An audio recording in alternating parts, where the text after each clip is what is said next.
দর্শক, এই মুহূর্তে নোয়াখালী এবং কক্সবাজারে আছেন আমাদের সহকর্মীরা। আমরা সরাসরি চলে যাচ্ছি তাদের কাছে। শুরুতেই যাচ্ছি নোয়াখালীতে, সেখানে আছেন আমাদের সহকর্মী শাহরিয়ার শিপন। তার কাছ থেকে জেনে নেব সেখানকার হামের সবশেষ অবস্থা।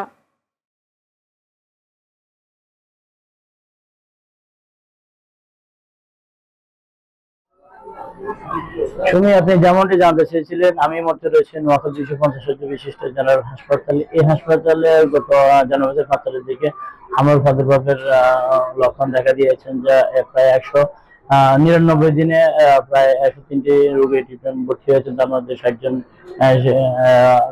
70 জন শিশু ট্রিটমেন্ট নিয়ে বাড়ি চলে গেছেন, তার মধ্যে 60 জন এখনো চিকিৎসা নিচ্ছেন। তবে এর মধ্যে কোনো শিশুর অপ্রীতিকর কোনো ঘটনা ঘটেনি।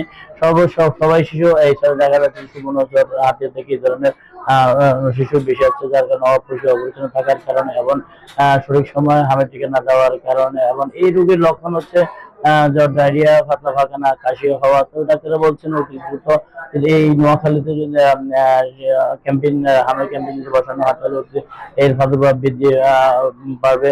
এই ছিল নোয়াখালী থেকে আমার 250 শয্যা হাসপাতাল থেকে হামের প্রাদুর্ভাব নিয়ে সর্বশেষ খবর। সুমি। ধন্যবাদ শিপন। দর্শক, এখন কক্সবাজারে আছেন আমাদের সহকর্মী আয়াস রনি। তিনি জানাচ্ছেন সেখানকার সবশেষ পরিস্থিতি।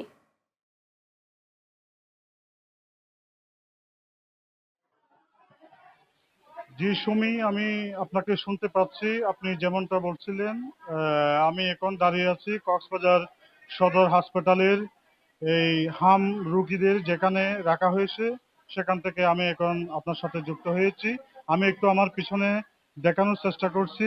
আজকে হাসপাতাল কর্তৃপক্ষ আমাদেরকে যেটা জানিয়েছে, কক্সবাজার সদর হাসপাতালে 67 জন মতো রুগী রয়েছে। এছাড়াও কক্সবাজার আপনি জানেন যে কক্সবাজারে রোহিঙ্গা ক্যাম্প রয়েছে, ওখানেও অনেক হাম রোগে আক্রান্ত হওয়ার কারণে তারা কক্সবাজারের হাসপাতালগুলোতে চিকিৎসা নিতে এসে হাসপাতালের যে চাপ সৃষ্টি হয়েছে, এই চাপ সৃষ্টি হওয়ার ফলে চিকিৎসক এবং নার্সরাও তারা চিকিৎসা দিতে হিমশিম খাচ্ছে। এছাড়াও কক্সবাজার জেলার বিভিন্ন উপজেলা এবং দুর্গম এলাকা থেকে এখানে প্রতিদিন জ্বর, সর্দি, কাশি এবং লালচে ফুসফুরে দাগ নিয়ে, দুর্বলতা নিয়ে অনেক শিশু এখানে ভর্তি হচ্ছে, এমনটা জানিয়েছেন এখানকার চিকিৎসক এবং হাসপাতাল কর্তৃপক্ষ।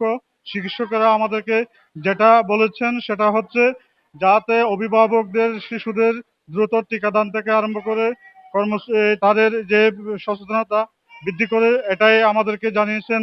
এই ছিল কক্সবাজার সদর হাসপাতাল থেকে আমার কাছে সর্বশেষ তথ্য।